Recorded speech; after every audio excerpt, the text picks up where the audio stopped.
I just challenge you to go out of here and ask God to give you somebody to talk to. You know, the Bible says, if anyone's willing to come after me, let him first deny himself, take up his cross daily, and follow me. That's what Jesus said. We got to die to self every day. I mean, what's the middle letter of the word sin? And then pride, and then blind, and then lie. The sin of pride blinds everyone from the truth that I'm telling you guys. Who's the father of lies? It says God is opposed to the proud, but he gives grace to the humble. Submit yourself, therefore, to God. Resist the devil, and he will flee from you. Draw near to God, he will what? Draw near to you. Cleanse your hands, ye sinners. Purify your hearts, you double. There it is again. You've got to renew your minds. I mean, most Christians, they get a new heart, but they keep their old head. And you're what you think you are. And that's where the victory is. It's so simple. But we have to do it. So, a sin of pride blinds people from the truth. God is opposed to the proud, gives grace to the humble. And the middle letter I mean, Satan, when he was in heaven, he said, I want to be like the Most High. I want to be God. He said I 7 times in the verses in Genesis. God kicked him out of heaven. And there came fallen angels, and those little demons are running around right now trying to mess up everybody's head. But what does it say in the Bible? Greater is he that is in you than that which is in the world. You were born of God, and he will keep you, and the evil one does not touch you. In the world you shall have tribulation, but what? Be of good cheer, for I have overcome the world. Love not the world, nor the things of the world. If anyone loves the world, the love of the Father is not in him. For everything of the world, these are the 3 things that he tempted Satan with, he tempted Adam and Eve with, and he tempts us with every day. What a man selfishly desires, what he sees and what he wants, and the boasting of what he has and what he does. Comes not from the Father, but from the world. Then it says in the next verse, the world and its desires will pass away, but the man who does the will of God will what? Live forever.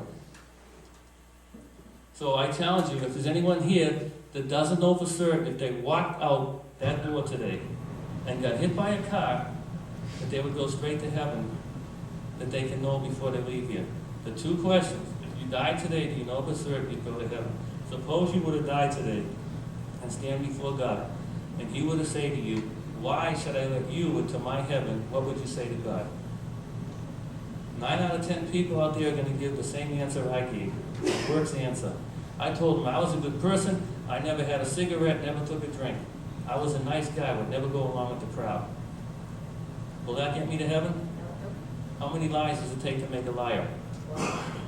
So how many sins does it take to make a sinner?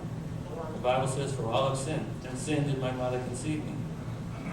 So, none of us is guaranteed that 1 second. In fact, I'll do one more illustration that sticks in my mind. In fact, it was January 28th, I think, 1994.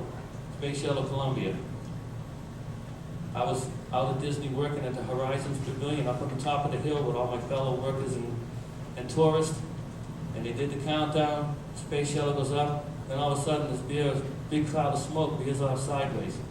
And they said, the space shuttle has exploded. People started crying. No, it can't be. How can that happen? In shock. One by one, they walked down that hill until I was the only one alone on that hill. And I looked up at that vapor in the sky, and right away, James popped into my mind. Look at James. He said, do not say today or tomorrow where you shall go, what you shall eat, or what you shall wear.